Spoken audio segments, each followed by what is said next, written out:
Hi hello வணக்கம். Welcome to vision online academy. So இன்றைக்கி நம்ம என்ன டாபிக் பார்க்க போகிறோம் அப்படின்னா, நடந்து முடிஞ்ச ஆகஸ்ட் 2024 எக்ஸாமோட ஃபுல் ரிவ்யூவும் பார்க்க போகிறோம்.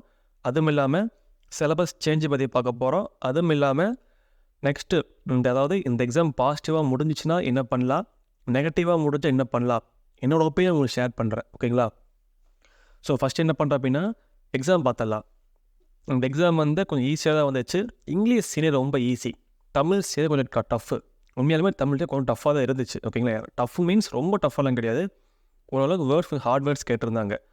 நார்மலாக எப்போவுமே தமிழ் எக்ஸாம் பார்த்தீங்கன்னா, தெரிவித்துக் கொள்கிறேன், சுட்டிக்காட்ட விரும்புகிறேன், இந்த மாதிரி ஃப்ரேசோகிராஃபின்னு சொல்லுவாங்க, ரிப்பீட்டட் வேர்ட்ஸ் அதிகமாக கேட்பாங்க. பட் இந்த எக்ஸாம் அதிகமாக அது கேட்கவே இல்லை. உண்மையாலுமே அதுதான் உண்மை. இந்த எக்ஸாம் அதிகமாக கேட்கவே இல்லை. ஓகேங்களா? ஸோ ஃபினிஷிங் வேர்ட்ஸ் நம்ம எக்ஸ்பெக்ட் பண்ண மாதிரி வேர்ட்ஸ் கேட்கல. கேட்டிருந்தாங்க 2-3 அப்படி தான் கேட்டிருந்தாங்க. தமிழ் ஜூனியர் பார்த்தீங்க அப்படின்னா ஈஸி தான். எப்படி சொல்கிறேன் அப்படின்னா, ரீசன்ட் ஸ்பீச் தான் கேட்டிருந்தாங்க. ரெண்டாவது, தமிழ் ஜூனியர் உங்களுக்கு 70 வேர்ட்ஸ் பெர் மினிட். கொஸ்டின் எவ்வளோ டஃப்பாகவே வந்திருந்தாலுமே நம்மளால் எழுத முடியும். சப்போஸ் ஸ்ட்ரோக் போட முன்னாடிக்கோட ஹிண்ட் எழுதிக்கலாம். ஓகேங்களா? ஸோ தமிழ் ஜூனியர் பொறுத்தவரை அது ஒரு பெனிஃபிட் உங்களுக்கு இருக்குது. இங்கிலீஷ் ஜூனியர் பார்த்தோம் அப்படின்னா ஆக்சுவல் எப்பவும் போல் ஃப்ரேசோகிராஃபி வந்துருந்துச்சு. ஹார்ட்வேர்டு எல்லாமே நம்ம படித்த வேர்டு. நீங்கள் 2020 2001 24 வரைக்கும் இருக்கிற வேர்ட்ஸில் ஹார்ட் வேர்ட்ஸ் பார்த்துருந்தீங்க அப்படின்னா இதெல்லாம் ஈஸியாக உங்களுக்கு வந்திருக்கும். ஓகேங்களா? ஸோ இப்போது ரெண்டாவது, இங்கிலீஷ் சீனியர் ஈஸியாக வந்துருந்துச்சு. உண்மையாலுமே இங்கிலீஷ் சீனியர் ரொம்ப ரொம்ப ஈஸியான கொஸ்டின் தான். ஓகேங்களா? ஏன்னா ரிப்பீட்டட் வேர்ட்ஸ் அதிகமாக வந்துச்சு. இண்டஸ்ட்ரீஸ் அந்த வேர்டு ஏகப்பட்ட இடத்துல கேட்டிருந்தோம். இண்டஸ்ட்ரி, இந்த ஃபேமிலி மீட்டிங், சுகர் கேன், இந்த மாதிரி வேர்டு நிறையா பக்கம் வந்துருந்துச்சு. ஓகேங்களா? எக்ஸாம் ஈஸியாக தான் இருந்துச்சு. ஆனால் இன்னொன்று தெரிஞ்சுக்கோங்க, எக்ஸாம் எவ்வளோ ஈஸியாகவே கேட்டிருந்தாலுமே எக்ஸாம் ஹாலில் நம்ம ப்ரெசன்ஸ் ஆஃப் மைண்ட் எப்படி இருக்கோ அதை வச்சு தான் நம்ம எக்ஸாம் பாஸ் பண்ணுவோமா இல்லை ஃபெயில் ஆகுமா நமக்கே தெரியும். இன்னும் சொல்ல போனால் கொஷினே நம்ம அவுட் பண்ணாலுமே எக்ஸாம் ஃபியர் கண்டிப்பாக இருக்குது. ஓகேங்களா? இந்த எக்ஸாம் ஹாலில் நம்ம போய் எப்படி ஒரு நீட்டாக ஒரு ப்ரெசன்டேஷன் கொடுக்குறோமோ அதை வச்சு தான் பாஸாக ஃபெயிலான்னு கண்டுபிடிக்க முடியும். ஓகேங்களா? கண்டிப்பாக எல்லாருக்குமே அந்த ஃபியர் இருக்கும். ஓகேங்களா? ஸோ இது ஒரி பண்ண வேண்டாம். பாசிட்டிவோ நெகட்டிவோ ஒரி பண்ண வேண்டாம். வாய்ஸ்க்கு வந்தால இப்போது வாய்ஸ் தமிழும் சரி இங்கிலீஷ் சரி நீட்டாக தான் இருந்துச்சு. உண்மையாலுமே சொல்ல நீட்டாக தான் இருந்துச்சு. குறை சொல்கிற மாதிரி ஒன்றுமே கிடையாது. எங்கே குறை வந்துச்சு அப்படின்னா என்விரான்மெண்ட்டு தான். ஒரு சில பக்கம் ஈஸியாக இருக்கும். ஓகேங்களா? ஒரு சில பக்கம் டஃப்பாக இருக்கும். என்ன ரீசன் அப்படின்னா, ஒரு சில பக்கம் எக்கோ அடிக்கும். எக்கோ மீன்ஸ்னால் ஃப்ளோ லாக் பண்ணியிருப்பாங்க. ஸோ எக்கோ அடிக்கும், இல்லாட்டி வெளியே போகிற பஸ் சவுண்டு இல்லை வேறு நாய்ஸ் அந்த மாதிரி கேட்கும். ஸோ அதில் தான் ஃபால்ட் வருமே தவிர வாய்ஸ் உங்களுக்கு எந்த ஃபால்ட்டுமே வராது உங்களுக்கு. ஓகேங்களா? சர்ப்ரைசிங்லி தமிழ் சீனியருக்கு தமிழுக்கு எல்லாமே உங்களுக்கு ஃபீமேல் வாய்ஸ் கேட்டிருந்தாங்க. சொல்லிக்கிற அளவுக்கு மோசம்லாம் கிடையாது. நீட்டாக தான் மேம் வாசித்தாங்க. அதே மாதிரி இங்கிலீஷ் எப்பவும் அதாவது 2021 நினைக்கிறேன் அப்போ இருந்து இப்போ வரைக்கும் அவரே தான் வாசிட்டுக்கிறாரு. அவர் வாய்ஸ் உண்மையாகவே நல்லா தான் இருக்குது. எல்லோரும் குறை சொல்கிறீங்க, அது ஏன்னு எனக்கு தெரில. இன்னொன்று தெரிஞ்சுக்கோங்க, இது காமன் பாயிண்ட்டு. நீங்கள் எக்ஸாம் நல்லா பண்ணல அப்படின்னா தயவு செஞ்சு வாய்ஸ் குறை சொல்லி பழகாதீங்க. ஓகேங்களா? ஸோ எப்படி வாய்ஸ் நீங்கள் எழுதணும். ஓகேங்களா? அதுக்கு என்ன பண்ணணும், அதுக்கேற்ற மாதிரி நீங்கள் ப்ராக்டிஸ் பண்ணணும். ஒரு சில பேர் நான் பார்த்து என்ன பண்ணாங்கன்னா, எக்ஸாம் நல்லா இல்லை, அதாவது கொஷின் நல்லா தான் இருந்துச்சு, ஆனால் வாய்ஸ் சரியில்லை அப்படிங்கிறாங்க. இன்னும் ஞாபகம் வச்சுக்கோங்க, இதே சரியான வாய்ஸில் தான் டிஸ்டிங்ஸ் எல்லாம் பாஸ் பண்ணுறவங்களும் இருக்காங்க. அப்போ தப்பு எங்கே மேலே இருக்குது, அதை நம்ம ரியலைஸ் பண்ணணும் நம்ம. ஓகேங்களா? எப்போவுமே ஒருத்தர் நம்ம குறை சொல்லக்கூடாது. ஓகேங்களா? ஸோ இந்த எக்ஸாம் என்ன தப்பு பண்ணமோ அதுலேருந்து நம்ம அந்த தப்பை நெக்ஸ்ட் எக்ஸாம் நம்ம பண்ணக்கூடாது. அதுதான் இம்பார்ட்டண்ட். நான் என்னோடய ஸ்டூடெண்ட்ஸ் சொன்னது அதுதான். எங்கிட்டே அதான் சொன்னாங்க. எக்ஸாம் வாய்ஸ் புரியல, வாய்ஸ் எக்கோ அடிச்சது, வாய்ஸ் கரகரன்னு இருந்துச்சு, ஒரு சில பக்கம் விழுங்கி பேசுனாங்க, அப்படியே ஸ்டக் ஆச்சு. இதெல்லாம் பாசிபிளே கிடையாது. ஒன்று ஏன்னா எக்ஸாம் எப்படியுமே இந்த இஷ்யூ ஆகணும் தெரியும். ஸோ வாய்ஸ் எடுக்கிறவங்க நீட்டாக தான் எடுப்பாங்க. ஓகேங்களா? நாம் என்ன பண்ணுறோம் அப்படின்னா, இன்னமே வாய்ஸ் சரியில்லை, எக்கோ அடிக்குது, அது அடிக்குது, இது அடிக்குது, இப்போல்லாம் சொல்லவே கூடாது. எப்படி எக்கோ வந்தாலுமே நீங்கள் எழுதணும். நீங்கள் ஓகேங்களா? 6 மாதம் நம்ம எஃபோர்ட் போட்டிருக்கோம். ஸோ அப்போ என்ன பண்ணணும், அதுக்கேற்ற மாதிரி வீட்டிலே ப்ராக்டிஸ் பண்ணணும். நீங்கள் வீட்டில் ப்ராக்டிஸ் பண்ணுறதே எல்லாம் ஹெட்செட் போட்டு எந்த பிரச்சனையும் இல்லாமல் நீட்டாக ஒரு இடத்துல ப்ராக்டிஸ் பண்ணிங்கன்னா எக்ஸாம் ஹால் போகும்போது உங்களுக்கு அதே மாதிரி நீட்டாக ஒரு வேர்டு வருமோ சவுண்டெல்லாம் நம்மளாம் சொல்ல முடியாது. ஸோ அப்போ என்ன பண்ணால் வீட்டிலே நீங்கள் நாய்ஸ் இருக்கிற பக்கம் வச்சு எழுதணும், விண்டோ ஓப்பன் பண்ணி வச்சு எழுதணும், நல்லா வெளியே உட்காந்து எழுதணும். அந்த மாதிரி எல்லா வாய்ஸையும் அடாப்ட் பண்ணணும். எல்லா நேச்சுரல் என்வாயன்மெண்ட்டும் நீங்கள் அடாப்ட் பண்ணணும். நீங்கள் அப்படி பண்ணால் மட்டும்தான் உங்களை எக்ஸாம் கிளியர் பண்ண முடியும். ஓகேங்களா? அதை விட்டுட்டு நாய்ஸ் சரியில்லை, இல்லாட்டி நான் பாஸ் ஆகிருப்பேன், நாய்ஸ்னால தான் எனக்கு போச்சு, இப்போ எல்லாம் இந்த மாதிரி ரீசன் சொல்லவே கூடாது. இந்த ரீசன்லாம் அக்செப்டே பண்ண மாட்டாங்க. ஓகேங்களா? நீங்கள் என்ன தான் நீங்கள் டோரில் போய் கம்ப்ளைண்ட் பண்ணாலுமே அவங்க அதை கன்சிடரே பண்ண மாட்டாங்க. ஓகேங்களா? ஸோ எங்கே பிரச்சனையாகும் அப்படின்னா, அதுக்குன்னு நம்ம நாய்ஸ் இது இல்லாமல் சொல்ல முடியாது. எங்கே பிரச்சனை ஆகும்னா, சுற்றி அதான் அப்பயே சொன்னேன் பார்த்தீங்களா, அந்த வெளியே அந்த சவுண்டு இந்த மாதிரி இஷ்யூ வந்தால் மட்டும்தான் இஷ்யூ ஆகுமே தவிர, மற்றபடி ஆடியோவில் எந்த குறையுமே கிடையாது. இன்னொன்று, இதே வாய்ஸை வந்து அவங்க வந்து ரிலீஸ் பண்ணுவாங்க. ஒரு 1 மந்த் கழித்து ரிலீஸ் பண்ணுவாங்க. அப்போ அந்த வாய்ஸ் நீங்கள் கேட்டு எழுதும்போது நீட்டாகவே எல்லா ஸ்ட்ரோக்குமே போடுவீங்க. அப்போ தப்பு எங்கே மேலே இருக்குது? வாய்ஸ் மேலே கிடையாது, உங்கள் மேலே தப்பு இருக்குது. அப்போ என்ன பண்ணணும்? தப்பை நம்ம ரெக்டிஃபை பண்ணணும். முதல்ல காமன் பாயிண்ட்டு எல்லாருக்கும் சொல்கிறது தான், தப்பு பண்ணால் அக்செப்ட் பண்ணுங்கள். இந்த டைம் நான் வந்து ஃபெயில் ஆயிடுவேன்னா பரவாயில்ல, ஃபைன். ஃபெயில் ஆனால் தப்பே கிடையாது. நெக்ஸ்ட் டைம் இந்த டைம் என்ன தப்பு பண்ணீங்களோ நெக்ஸ்ட் டைம் அந்த தப்பை நீங்கள் ரெக்டிஃபை பண்ணுங்க. அதுதான் வந்து ஒரு இம்ப்ரூவ்மெண்ட் சொல்லுவாங்க. அதை விட்டுட்டு நம்ம வந்து வாய்ஸ் நம்ம குறை சொல்லக்கூடாது. ஓகேங்களா? வாய்ஸ் நல்லாவே தான் இருந்துச்சு. எங்கள் ஸ்டூடெண்ட்ஸுமே வந்து நான் நல்லா தான் எழுதிக்கிறேன், கண்டிப்பாக நாங்கள் பாஸ் பண்ணுவோம் நம்பிக்கை தான் சொன்னாங்க. இதே வாய்ஸ் அவங்க எழுதுனாங்க. இதே ஹாலில் எங்கள் ஸ்டூடெண்ட்டே வந்து இன்னொருத்தர் சொன்னாங்க வாய்ஸ் சரியில்லைன்னு சொன்னாங்க. ஆனால் இதே இவங்களும் சொன்னாங்க வாய்ஸ் நல்லா இருக்குன்னு சொன்னாங்க. அப்போ தப்பு எங்கே மேலே இருக்குது? ஸோ நம்ம மேலே தான் இருக்குது. ஸோ அதை நம்ம ரெக்டிஃபை பண்ணணும். ஓகேங்களா? அதுக்கு என்ன பண்ணணும் அப்படின்னா, காமனாக நான் பார்த்த அளவுக்கு அதிகமாக எல்லா இன்ஸ்டியூட் பண்ணுற தப்பு என்னென்னா, புக்கை முடிக்கணும், ஸ்பீடாக முடிக்கணும், புக்கை 10 ரிவிஷன் பண்ணணும், இதுதான் பண்ணுறீங்க. இது ரொம்ப பெரிய தப்பு இது. ஓகேங்களா? ஏன் சொல்கிறேன் அப்படின்னா, நீங்கள் புக்கை முடிக்கிறதுல இங்கே ஒரு மேட்டரே கிடையாது. நீங்கள் 10 ஸ்பீடு பார்த்தீங்க அப்படின்னா 10 ஸ்பீடில் இருக்கிற வேர்டை எப்போ கேட்டாலுமே தெளிவாக எழுதணும். இதுதான் இம்பார்ட்டன்ட் உங்களுக்கு. ஓகேங்களா? உங்களுக்கு குவான்டிட்டி உங்களுக்கு இம்பார்ட்டண்ட்டே கிடையாது, குவாலிட்டி தான் உங்களுக்கு இம்பார்ட்டன்ட்டு. நான் புக்கை 4 ரிவிஷன் பண்ணேன், நான் அப்போவுமே எனக்கு வர மாட்டேதுன்னா என்ன ரீசன்னா, நீங்கள் 4 ஸ்பீட் 5 ஸ்பீட் ஒரு நாளைக்கு பார்க்குறீங்க அப்படின்னா கண்டிப்பாக நீங்கள் அரைகுறையாக தான் பார்ப்பீங்க. ஓப்பனாக சொல்கிறேன். சும்மா மேலோட்டமாக அப்படியே லைனாக அப்படியே மாண்புமிகு தலைவர் அவர்களே, இல்லை இங்கிலீஷில் லேடீஸ் அண்ட் ஜென்டில்மேன், அப்போ சும்மா ஒரு லிபரலாக தான் பார்ப்பீங்க. இதே நீங்கள் ஒரு நாளைக்கு 1 ஸ்பீடோ 2 ஸ்பீடோ பார்த்தீங்கன்னா நீட்டாக பார்ப்பீங்க. ஸோ நான் சொல்கிறது அதுதான். நான் வந்து எங்கள் ஸ்டூடெண்ட்ஸ்க்கு எல்லாமே ஆன்லைனும் கிளாஸ் போகுது, ஆஃப்லைனும் போயிட்டு இருக்கிறோம். அவங்க எல்லாமே நான் பண்ணுறேன் என்ன அப்படின்னா, ஒரு நாள் இங்கிலீஷ் சீனியர்னா ஒரு நாளைக்கு நான் ஒரே ஸ்பீடு தான் கொடுப்பேன். இந்த ஒரு ஸ்பீடை நீங்கள் கண்டினியூ எழுதுங்க. எத்தனை டைம் வந்தாலும் பரவாயில்ல, அது இருக்கிற வேர்டை நீங்கள் மிஸ் பண்ணாமல் எல்லா வேர்டும் கவர் பண்ணுற மாதிரி எழுதுங்க. இதை நான் சொல்கிறது தான். இங்கிலீஷ் சீனியர் பொறுத்தவரை நான் வந்து ஒரு நாளைக்கு 1 ஸ்பீடு தான் கொடுப்பேன். அதுவே அதுவே போதும், அதுவே இனஃப் தான் உங்களுக்கு. ஓகேங்களா? நீங்கள் ஒரு நாளைக்கு 4 ஸ்பீட் நான் பார்க்குறேன் அப்படின்னா ப்ராக்டிக்கலாக பாசிபிள் கிடையாது. நீங்கள் ஒரு ஸ்பீடை ஒரு நாளைக்கு பார்த்தாலே உங்களுக்கு டயர்டாயிடும். உங்களுக்கு என்னடா அப்படின்னு. நீங்கள் 4 ஸ்பீடை பார்த்தீங்கன்னா உங்களுக்கு மைண்ட் செட் எப்படி இருக்கும்? உங்களுக்கு இத்தனை ஸ்பீடு இருக்குதா, சரி போ அப்படியே பாரகுறையாக பார்த்து வருவீங்க. இந்த தப்பு தான் எல்லோரும் பண்ணுறீங்க. எல்லாரும் இப்போ தான் பண்ணுறாங்க. ஓகேங்களா? பட் நான் இப்படி தான் படித்தேன். நான் ப்ரொசீஜர் உங்களுக்கு சொல்லித்தரேன் உங்களுக்கு. நான் மற்ற பக்கம் எப்படின்னு தெரில. என்னை பொறுத்தவரை நான் வந்து ஒரு நாள் நான் 1 தான் பார்க்க சொல்லுவேன். தமிழ் சீனியர் மட்டும் 2 ஸ்பீட் பார்க்க சொல்லுவேன். இங்கிலீஷ் சீனியர்னா ஒரு ஸ்பீட் போதும் அப்படின்ற அவ்வளோதான். ஓகேங்களா? அதாவது எப்போ அப்படின்னா தமிழ் சீனியர் நல்லா ஸ்பீடை பிக்கப் ஆனதுக்கு அப்புறம் மட்டும்தான் ஒரு நாள் 2 ஸ்பீட் பார்க்க சொல்லுவேன். அது வரைக்கும் அங்கேயே ஒரு நாளைக்கு 1 ஸ்பீட் தான் பார்க்க சொல்லுவேன். அந்த 1 ஸ்பீடில் இருக்கிற வேர்டு எல்லாரும் அடாப்ட் பண்ணாலே உங்களுக்கு போதும். ஓகேங்களா? நீங்கள் எல்லா ஸ்பீடு பார்க்கணும் அவசியம் கிடையாது. இதுக்கு முன்னாடி வரைக்கும் நீங்கள் எங்கே படித்தாலும் சரி, இல்லை நீ எங்கிட்ட படித்தாலும் சரி, இல்லை வேறு பக்கம் படித்தாலும் சரி, அவங்க வந்து ஒரு நாளைக்கு நீங்கள் 4 ஸ்பீடு பாருங்கள் அப்படின்னு சொன்னாங்கன்னா, உங்களால் முடியலைன்னு அப்படின்னா முடியலைன்னு சொல்லிடுங்க. நான் 1 தான் பார்த்தேன் அப்படின்னா அந்த 1 ஸ்பீட் தெளிவாக பார்த்துட்டு, அந்த 1 ஸ்பீடில் எல்லா வேர்டையுமே உங்களுக்கு ஞாபகம் இருக்கா? ஞாபகம் இருக்கிற மீன்ஸ் எப்போ கேட்டாலுமே சொல்கிற மாதிரி இருக்கணும்.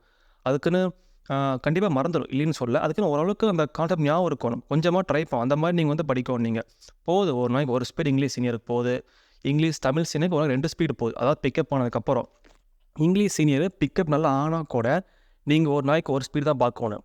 ஓகேங்களா? அதுவே நீங்கள் 630 மீட் எழுதுகிற மாதிரி கொண்டு வரணும். இன்னொன்று, இங்கெல்லாம் என்ன பண்ணுவாங்க அப்படின்னா, நான் 6 நிமிஷம் எழுதுறேன், 5 நிமிஷம் வரைக்கும் எழுதுறேன், அப்பையில் எழுதக்கூடாது. இன்னும் ஞாபகம் வச்சுக்கோங்க, நீங்கள் ரொம்ப ஆடியோ வேகமாக எழுதுனீங்க அப்படின்னா கை வந்து கிறுக்க ஆரம்பிச்சிடும், ஸ்ட்ரோக் தப்பாக போட ஆரம்பிச்சிருவீங்க. மிஞ்சி போனால் 7 நிமிஷம் ஸ்பீடை 630 நீங்கள் கேட்டு அந்த ஸ்பீடு பிக்கப் பண்ணாலே போதும். உங்களுக்கு 6 அதிகபட்சம் தான் உங்களுக்கு. 630 இனஃப் தான் உங்களுக்கு. ஓகேங்களா? ஃபஸ்ட்டு 7 பிக்கப் பண்ணுங்கள். அதாவது 7 நிமிஷம் ஆடியோ வருதான்னு பிக்கப் பண்ணுங்கள். அதுக்கப்புறம் 6 பிக்கப் பண்ணுங்கள். அதுவே போதும் உங்களுக்கு. நீங்கள் மறுக்க 6 இல்லை 5 அப்போல்லாம் கொண்டு வரலாம். அதை தப்பெல்லாம் பண்ணவே பண்ணாதீங்க. நான்லாம் அதை வந்து எங்கள் ஸ்டூடெண்ட்ஸ் ரெக்கமெண்ட் பண்ணவே மாட்டேன். நல்லா 630 மீன் கையில் இருக்குதா? இன்னும் ஒரு சில பேர் 7 மினிட் மட்டும் தான் 7 நிமிஷம் வரை தான் கடைசி வரைக்கும் பார்ப்பாங்க. ஓகேங்களா? 630 கூட போக மாட்டாங்க அவங்க. அதிலே பாஸ் ஆகிருக்காங்க. ஓகேங்களா? ஸோ அதுக்கு என்ன மீனிங் அப்படின்னா, நீங்கள் பார்க்குற தெளிவாக பாருங்கன்னு சொல்கிறேன். 6 நிமிஷம் பார்க்குறேன் அப்படின்னு ஒரு 40 நிமிஷம் விடுறதுக்கு நீங்கள் 7 நிமிஷத்துலேயே ஒரு 20 நிமிஷம் விட்டால் எதை பெஸ்ட்டு உங்களுக்கு? 7 நிமிஷம் தான் பெஸ்ட்டு உங்களுக்கு. ஓகேங்களா? நீங்கள் 6 நிமிஷம் எழுதுறீங்க, கண்டிப்பாக உங்களுக்கு 30-50 நிமிஷம் சாலிடாக வரும் உங்களுக்கு. இதை 7 நிமிஷம் மெதுவாக கரெக்டாக எழுதி பாருங்கள். ஒரு 10 நிமிஷம் 5 நிமிஷம். தமிழ் சீரியல்னா மிஞ்சி 10க்குள்ளே வரும், இங்கிலீஷ்னா ஒரு 15க்குள்ளே வரும், அவ்வளோதான். அப்போ நீங்கள் என்ன பண்ணணும்? 7 நிமிஷம் 6 நிமிஷம் அது மட்டும் நீங்கள் தெளிவாக பாருங்கள். ஓகேங்களா? அதே மாதிரி குவான்டிட்டி பொறுத்தவரை ஒரு நாளைக்கு 1 ஸ்பீடு போதும். இங்கிலீஷ் ஜூனியருக்கு 1 போதும், தமிழ் ஜூனியருக்கு 2 எடுத்துக்கோங்க, தப்பு கிடையாது. ஏன்னா அது வந்து 70 வேர்ட்ஸ் பர் மினிட் தான் உங்களுக்கு, ஓகேங்களா? அப்படின்னா 1.5 அந்த மாதிரி பார்த்துக்கோங்க.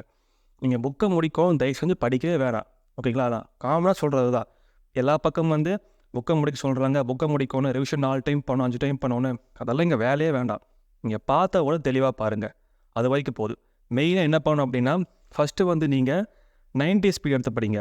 ஏன்னா 90s வேர்ட்ஸு 80s வேர்ட்ஸ் எல்லாமே ஹார்டாக இருக்கும். அதுக்கப்புறம் நீங்கள் 20s மேலே வாங்க, 2001க்கு மேலே வாங்க.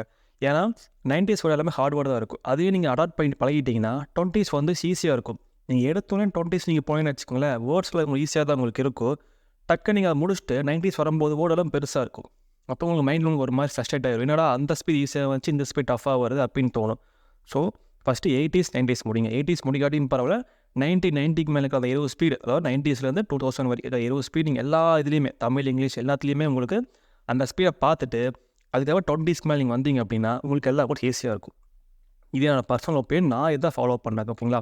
ஸோ இப்போ சொல்கிற எல்லாமே உங்களுக்கு நான் பண்ணுறதை உங்களுக்கு சொல்லி கொடுத்துருக்கேன், ஓகேங்களா? ஒவ்வொரு பக்கம் ஒவ்வொன்று சொல்லுவாங்க. ஸோ எங்கள் சைடு நாங்கள் ஃபாலோ பண்ணுறோம், ஓகேங்களா? அதுக்கடுத்து என்ன பண்ணலாம், அதுக்கடுத்து என்ன பார்க்குறது அப்படின்னா சிலபஸ் சேஞ்ச் பற்றி இங்கே ஒரே நீங்கள் பண்ண வேண்டாம். அது எப்படி வரும்னு எனக்கும் தெரியல. ஆனால் ப்ரைவேட் தூக்க முடியாது அவங்களால, ஏன்னா அது வாய்ப்பே கிடையாது, ஓகேங்களா? ஸோ என்னோட ஒப்பீனியன் பொறுத்தளவு ப்ரைவேட் வந்து முடியவே முடியாது. ஏன் அப்படின்னா அப்ரூவல் இன்ஸ்டியூட் வந்து அதிகமாக எங்கேயும் கிடையாது ஷார்ட் ஹேண்டை பொறுத்தளவு. ஸோ அதனால் வந்து அது ப்ராக்டிக்கலி பாசிபிளி உங்களுக்கு கிடையாது. நீங்கள் டைப்பிங், அதாவது இந்த டைப் எக்ஸாம் சைன் ஆகிடு வருது, அதை முடிச்சுட்டு மேற்கொள்ள ஒரு 2 வீக்ஸ் பார்க்கலாம். கண்டிப்பாக இதை பற்றி ஒரு டாக் போகும். அதுக்கப்புறம் டவுட் ஆஃபீஸர் ரைஸ் பண்ணுவாங்க, என்ன இஷ்யூ அப்படின்னு. ஆல்ரெடி 2 வருஷத்துக்கு முன்னாடியே இந்த பிரச்சனை போயிட்டு இருந்திருக்கு, ரொம்ப நாளமாக இந்த பிரச்சனை போயிட்டுருக்கு, ஓகேங்களா? டயட் சீனியர் கிடையாது, இப்போ ஜூனியர் பாஸ் பண்ணதா சீனியர், இந்த பிரச்சனை ரொம்ப வருஷமாக போயிட்டுருக்குது. ஸோ நீங்கள் அதை பற்றி ஒரே பண்ண வேண்டாம். இப்போ நீங்கள் ஜூனியர் பண்ணிங்க அப்படின்னா தயவு செஞ்சு மறுக்க ஜூனியரே பண்ண வேண்டாம். ஒருத்தர் ஜூனியர் வந்து ஃபெயிலாக இருப்பீங்கன்னு நினைப்பீங்க, நீங்கள் என்ன பண்ணி அப்படின்னா சீனியரை ப்ராக்டிஸ் பண்ணுங்கள், ஓகேங்களா? மறுக்க ஜூனியர் படிக்கல வேண்டாம், அது ரொம்ப கடுப்பாயிடும் உங்களுக்கு, ஓகேங்களா? நீங்கள் சீனியரே பண்ணுங்கள் நீங்கள் வந்து, ஓகேங்களா? ஸோ அடுத்து வந்து டயட் சீனியர் வந்து நீங்கள் ஒரே பண்ண வேண்டாம், நீங்கள் பாட்டு கண்டினியூ ஒர்க் பண்ணுங்கள், வரது வரட்டும், அவ்வளோதான், பார்த்துக்கலாம். ஹோப்ஃபுல்லி நம்ம நம்புவோம், நமக்கு ஃபேவராக தான் வரும், ஓகேங்களா? யார் என்ன பண்ணாலும் நமக்கு ஃபேவராக தான் வரும், ஓகேங்களா? அதை பற்றி நீங்கள் ஒரே பண்ண வேண்டாம். எக்ஸாம் மட்டும் நீங்கள் அடுத்த எக்ஸாம் ப்ரிப்பேர் பண்ணுங்கள், ஓகேங்களா? ஸோ அதே மாதிரி வேறு டவுட் என்னென்னு பார்த்தீங்க அப்படின்னா டயட் சீனியர்னு பார்த்தாச்சு. வேறு அவ்வளோதான் மோஸ்ட்லி. இதை சொல்ல மறந்துட்டேன், ஓகேங்களா? இப்போ நீங்கள் இங்கிலீஷை பொறுத்தளவு இப்போ ஜூனியர் முடிச்சிட்டிங்க, இன்டர் போகலாமா சீனியர் போகலாமா டவுட் கண்டிப்பாக இருக்கும். ஸோ இன்டருக்கு என்ன டிஃப்ரெண்ட் அப்படின்னா, இன்டரில் வேர்ட்ஸ் ஹார்ட் வேர்டாக வரும் உங்களுக்கு, ஓகேங்களா? சீனியரில் மோஸ்ட்லி கிராம்லாக் நிறைய வரும். அதுக்குன்னு கிராம்லாக் ஈஸி, அப்போ இன்டர் படிக்க வேண்டாம், அப்போ நான் சீனியர் போட்டோன்னு பார்த்தீங்கன்னா அங்கே ட்விஸ்ட் இருக்குது. சீனியர் கிராம்லாக்கை அவ்வளோ ஸ்பீடில் உங்களால் எழுத முடியாது, ரொம்ப ஸ்பீடாக சொல்லுவாங்க. அதே மாதிரி இன்டர் பொறுத்தளவு ஹார்ட் வேர்ட் பெருசாக இருக்கும். ஸோ நீங்கள் ஃபஸ்ட்டு ஒரு இன்டர் எடுத்து 2 ஸ்பீட் ப்ராக்டிஸ் பண்ணி பாருங்கள். அதே மாதிரி சீனியரை ப்ராக்டிஸ் பண்ணுங்கள். உங்களுக்கு எது பிடிச்சிருக்கா, இன்டர் பிடிச்சா இன்டர் பண்ணுங்கள், இல்லை சீனியர் பண்ணுங்கள், ஓகேங்களா? அது உங்கள் விருப்பம் தான். அது அந்த நீங்கள் எக்ஸாக்டாக நீங்கள் வந்து ஜூனியர் இன்டர் தான் பண்ணோன்னு, இல்லை நீங்கள் சீனியர் தான் பண்ணணும்னு நான் சொல்ல மாட்டேன். இன்டர் 2 ஸ்பீட் ப்ராக்டிஸ் பண்ணுங்கள், சீனியர் 2 ஸ்பீட் ப்ராக்டிஸ் பண்ணுங்கள். உங்களுக்கு சீனியர் சாட்டிஸ்ஃபை இருந்துச்சு அப்படின்னா நீங்கள் தாராளமாக சீனியரை ப்ராக்டிஸ் பண்ணலாம். அதே மாதிரி இன்டர் பிடிச்சதுனால இன்டர் பண்ணலாம். இன்னொன்று, நீங்கள் சீனியர் பண்ணிவிட்டு நான் இன்டர் எக்ஸாம் போகிறேன் அப்படின்னா இன்டர் பண்ணலாம், ஆனால் இன்டரில் ஹார்ட்வேர்டு வரும், அங்கே மாட்டிப்பீங்க. ஸோ இன்டர் நீங்கள் ஃபிக்ஸ் பண்ணிட்டீங்க அப்படின்னா தயவுசெய்து இன்டரே படிங்க. நீங்கள் சீனியர்னு படிச்சிட்டிங்க அப்படின்னா சீனியர் புக்கை வாங்கி படிங்க, ஓகேங்களா? நான் சீனியர் ப்ராக்டிஸ் பண்ணிவிட்டு இன்டர் போகிறேங்கன்னு போயினா மாட்டிப்பீங்க. உண்மையான சொல்ல இன்டர் எல்லாமே ஹார்ட்வேர்டு எல்லாமே வேர்ட்ஸ் எல்லாமே பெருசாக உங்களுக்கு இருக்கும். ஸோ நீங்கள் வந்து கண்டிஷன் யூஸ் பண்ணி நீங்கள் ஸ்டோக் போடுற மாதிரி தான் வரும். கிராம்லாக்ஸ் மாதிரி டக்குன்னு போடுற மாதிரி இன்டரில் வராது. எல்லாம் நோட் பண்ணி வச்சுக்கோங்க, ஓகேங்களா? இன்டர்ன் ஃபிக்ஸ் ஆச்சுன்னா இன்டரே தயவுசெய்து நீங்கள் படிங்க. இல்லை இன்டரே எனக்கு வேண்டாம், நான் சீனியரே படிக்க அப்படின்னா இன்டர் தூக்கி போட்டு சீனியர் புக்கை வாங்கி சீனியரே படிங்க. ஏன்னா இன்டரில் இருக்கிற மாதிரி சீனியர் கேட்க மாட்டா, இங்கிலீஷ் இருக்கிற மாதிரி இங்கிலீஷ் இன்டர் கேட்க மாட்டா. நான் நோட் பண்ணி வச்சுக்கோங்க. வேர்ட்ஸ் சிமிலராக வரும் உங்களுக்கு. அதிகமாக இன்டரில் ஹார்ட் வேர்டு வரும், இங்கிலீஷ் சீனியரில் அதிகமாக கிராம்லாக்ஸ் வரும் உங்களுக்கு, ஓகேங்களா? ஏதோ டிஃப்ரெண்ட் உங்களுக்கு, ஓகேங்களா? அதே மாதிரி தமிழை பொறுத்தளவு தமிழ் சீனியர் நீங்கள் ப்ராக்டிஸ் பண்ணுங்கள். ஃபஸ்ட்டு 7 நிமிஷம் கொண்டு வாங்க, அதுக்கப்புறம் நீங்கள் 6 கொண்டு வரலாம். 7 கையில் இருந்தாலே போதும். நீங்கள் 6 வைக்க கையில் இருக்கணும், அதெல்லாம் ஒன்றுமே கிடையாது. 7 நல்லா கையில் இருங்க. கையில் இருந்ததுக்கப்புறம் நீங்கள் 6 மாறுங்க, ஓகே? அதுவே இனஃப் தான். 6 நீங்கள் கரெக்டாக அதாவது 6 நிமிஷம் நீங்கள் கரெக்டாக வந்தீங்கனாலே ஓகே தான் எனக்கு.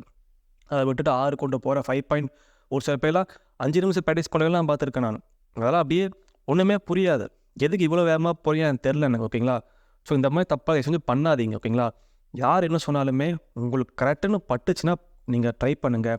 இல்லை இன்ஸ்டியூட்டில் சொன்னாங்க, இந்த மாதிரி ப்ராக்டிஸ் பண்ண சொன்னாங்க, நான் ட்ரை பண்ணுறேன்னு சொல்லி நீங்கள் ஃப்ரஸ்ட்ரேஷன் ஆகிக்க வேண்டாம். உங்களுக்கு என்ன எனக்கு 7 ஸ்ட்ராங்காக இருக்கேன்னா அடுத்து 6 ட்ரை பண்ணுங்கள். 6 நாள் ஸ்ட்ராங்கானதுக்கப்புறம் 6க்கு வாருங்க. அப்படி தான் 6 ஒரு 3 நாள் ப்ராக்டிஸ் பண்ணிவிட்டு ஒரு 2 ஸ்பீட் ஈஸியாக இருக்கும். அது ஈஸியாக வந்து உடனே நீங்கள் என்ன பண்ணுவீங்கன்னா 6க்கு மாறிடுவீங்க. அப்போ இன்னும் மிஸ்டேக் ஆயிடும் உங்களுக்கு.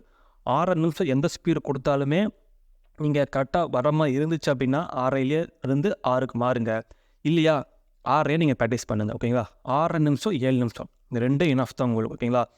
ஸோ இந்த எக்ஸாம் ரிசல்ட்டை பற்றி நீங்கள் எதுவும் ஒரி பண்ண வேண்டாம்.